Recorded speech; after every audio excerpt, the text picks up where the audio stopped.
दोस्तों नमस्कार, मैं संजय मक्कू और मौजूद है देश रोजाना के डिजिटल मीडिया मंच पर। आज 2025 शुरू हो गया है। नया साल आज से लग गया और 2024 कल खत्म हो गया। नए साल के पहले तो आप सभी को बहुत बहुत बधाई और बहुत शुभकामनाएं। मैं अगर कहूं तो 2024 कई बड़े राजनीतिक घटनाक्रमों को अपने साथ ले गया और 2025 के लिए भी काफी कुछ छोड़ गया। मैं आपसे बात कर रहा हूं स्थानीय राजनीति, खासकर ब्रज क्षेत्र के पलवल जिले की स्थानीय राजनीति को लेकर। 30 तारीख को अविश्वास प्रस्ताव पर चर्चा होनी थी और वो अविश्वास प्रस्ताव था पलवल जिला परिषद की चेयरपर्सन आरती रावत के खिलाफ आया हुआ। आरती रावत लगभग 2 साल पहले पलवल जिला परिषद की चेयरपर्सन चुनी गई थी। पलवल जिला परिषद जिसके अंदर 20 वार्ड आते हैं, 20 सदस्य हैं जिला परिषद के, और उन 20 सदस्यों में से क्योंकि महिला सदस्य के लिए आरक्षित थी जिला परिषद का चेयरमैन का ताज, तो महिला सदस्य होने के नाते लॉटरी लगी थी आरती रावत की। आरती रावत मनोज रावत की धर्मपत्नी है। मनोज रावत पहले दिल्ली पुलिस के दरोगा थे और आजकल राजनीति के अंदर अपने कदम खूब जोर शोर से आजमा रहे हैं।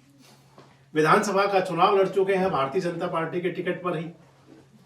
मनोज रावत को भारतीय जनता पार्टी ने अभी जो हाल ही में 2024 का विधानसभा चुनाव हुआ हरियाणा का, उसमें हथीन विधानसभा से अपना कैंडिडेट बनाया था। और जब आरती रावत के खिलाफ अविश्वास प्रस्ताव आया तो उसको लेकर के कई प्रकार की चर्चाएं चली। वैसे मैं आपको बताता चलूं कि आरती रावत जब जिला परिषद की चेयरपर्सन चुनी गई थी तो केंद्रीय राज्य मंत्री कृष्णपाल गुर्जर का उन पर वरदहस्त था, भाजपा नेता मनोज रावत पर और उनकी धर्मपत्नी पर। और वैसे मैं आपको बता दूं कि जो राजनीति के अंदर भले ही बड़ी बड़ी बातें कही जाती हों, महिला सशक्तिकरण की, महिलाओं को आगे बढ़ाने की, लेकिन इसके बावजूद अगर आप देखें, हम नाम आरती रावत का कह रहे हैं और केवल आरती रावत या पलवल जिले की बात नहीं है। आप कहीं चले जाएं, ग्रामीण संस्थाओं के अंदर या शहरी निकायों के अंदर महिलाओं को ताकत तो मिली, महिलाओं के लिए रिजर्वेशन बढ़ा, लेकिन इसके बावजूद अगर ये कह दें कि महिलाएं केवल मुखौटा बनकर रह जाती हैं। हालांकि जिस चर्चा में आपके साथ हूं उसका मुद्दा ये नहीं है, लेकिन क्योंकि बात चलती थी इसलिए मैंने आपसे कहा कि आरती रावत जी और मनोज रावत जी, इसलिए नाम आएगा मनोज रावत का। तो मनोज रावत पर बरदहस्त रहा चौधरी कृष्णपाल गुर्जर का। केंद्रीय राज्य मंत्री हैं, पिछली बार भी सांसद थे जब चेयरमैन का चुनाव होना था, और अब भी सांसद हैं, मोदी सरकार के वजीर हैं। फरीदाबाद के संसदीय क्षेत्र के यानी कि पलवल फरीदाबाद जिले के सर्वप्रिय और सबसे ज्यादा लोकप्रिय नेता कह सकते हैं। हालांकि सांसद तो 3-3 बार पहले भी लोग रहे। स्वर्गीय रामचंद्र बैंदा लगातार सांसद बने थे, लेकिन उनके सांसद रहने का जो टर्म था, जो कार्यकाल था, वो बामुश्किल लगभग 7 साल रहा था। 1998 में वो सांसद बने थे पहली बार और 2004 तक वो सांसद रहे थे। 2004 के लास्ट में चुनाव हो गया था। इसलिए मैं आपसे कह रहा हूं कि सांसद तो कई बने और कृष्णपाल गुर्जर जी लगातार तीसरी बार सांसद हैं। 10 साल पूरे हो चुके हैं और 15वां साल इनका शुरू हो चुका है। हालांकि अभी 11वां साल है, लेकिन लगता नहीं कि 5 साल तक सरकार को कोई संकट होगा। इसलिए मैंने आपसे कहा कि कृष्णपाल गुर्जर फरीदाबाद और पलवल जिले के अंदर सर्वाधिक लोकप्रिय और सर्वप्रिय नेता के रूप में है। उनका आशीर्वाद था, उनका वरदहस्त था। लोकसभा चुनाव हुए, लोकसभा चुनाव के दौरान और लोकसभा चुनाव से कुछ पहले ही मनोज रावत और उनकी धर्मपत्नी आरती रावत पर जिला परिषद के सदस्यों ने जो बैठक हुई थी, उस बैठक के अंदर आरोप लगाए थे। कहा था कि सबका साथ सबका विकास पर अमल नहीं हो रहा, क्योंकि मोदी जी का ये मंत्र है, मूल मंत्र है।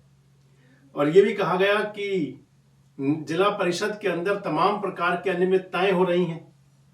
उसको लेकर के सिग्नेटरी अथॉरिटी, जो सिग्नेटरी पावर होती है, वो भी उनसे चेयरमैन पर्सन से छीन ली गई और फिर उसके लिए कमेटी बन गई 6 सदस्यीय। जो पार्षद सदस्य जिला परिषद के थे नाराज तब भी थे, लेकिन नाराजगी दबा दी गई और उसके बाद आ गया विधानसभा चुनाव।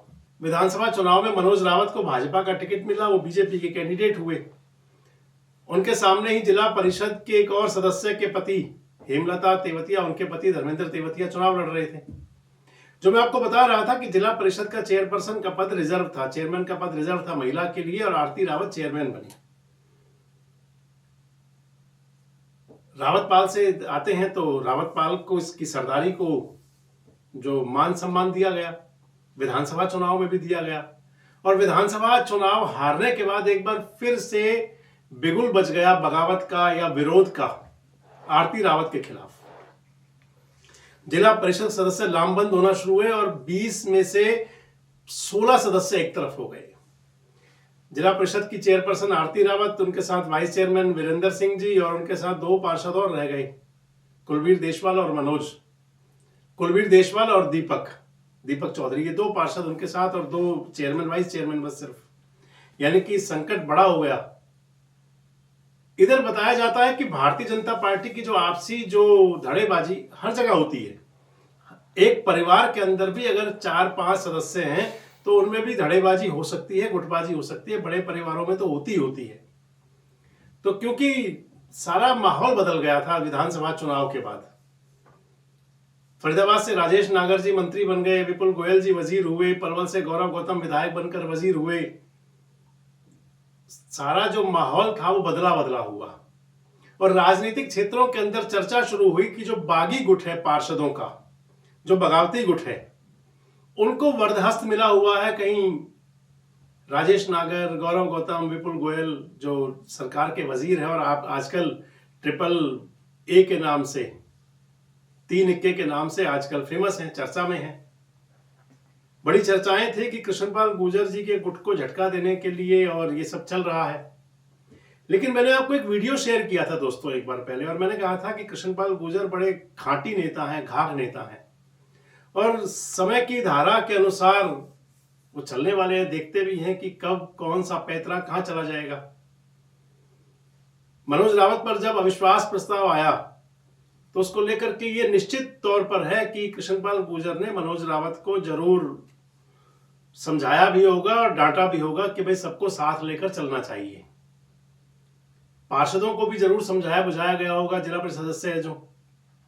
क्योंकि दोस्तों एक बड़ी बात आ गई थी कि मनोज रावत जब पहले चेयरपर्सन उनकी वाइफ चुनी गई, धर्मपत्नी आरती रावत, 2 साल पहले, उस समय के सिनेरियो में और वर्तमान जो स्थिति है उसमें फर्क आ गया।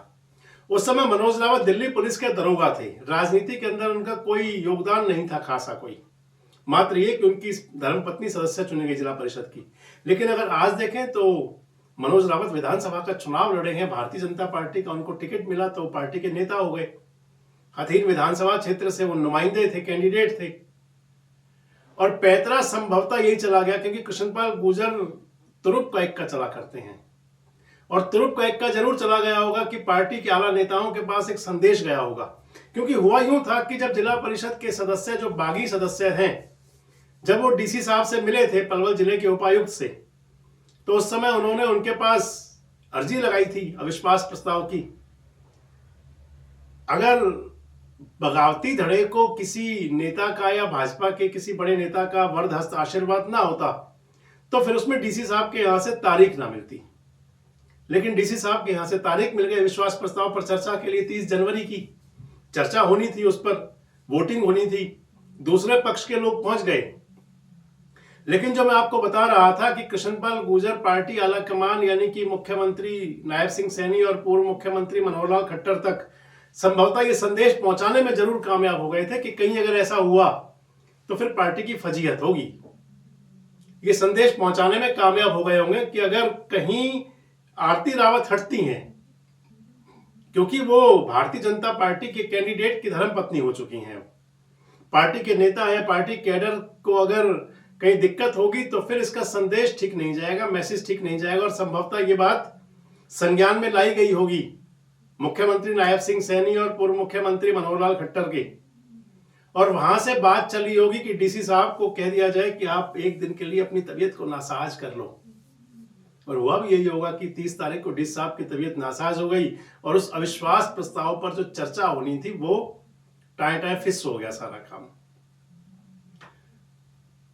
अब आने वाले समय के लिए डीसी साहब ने कहा कि इसको अनिश्चित काल तक के लिए इस बैठक को स्थगित किया जाता है, यानी कि जब अगली डेट दी जाएगी तो बताया जाएगा।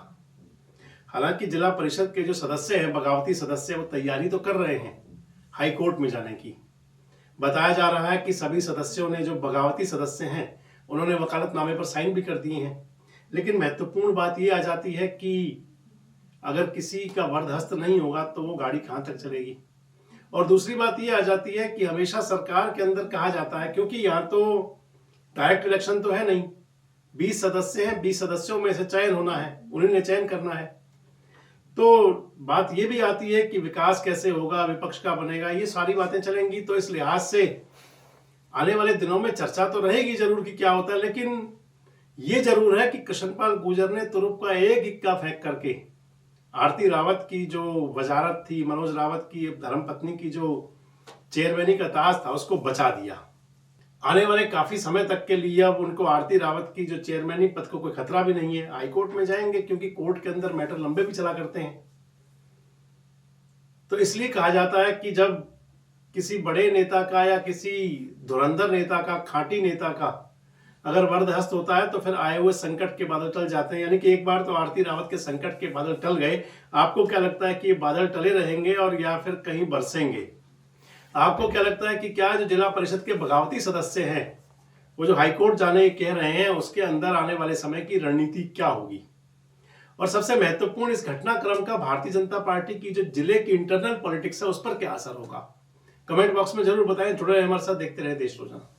हमारे साथ जुड़े रहने के लिए सब्सक्राइब करें देश रोजाना के YouTube चैनल को और नई वीडियो की नोटिफिकेशन पाने के लिए बेल आइकन जरूर दबाएं। अगर आप ये वीडियो Facebook या Instagram पर देख रहे हैं तो पेज को लाइक और फॉलो जरूर करें और ज्यादा से ज्यादा शेयर करें।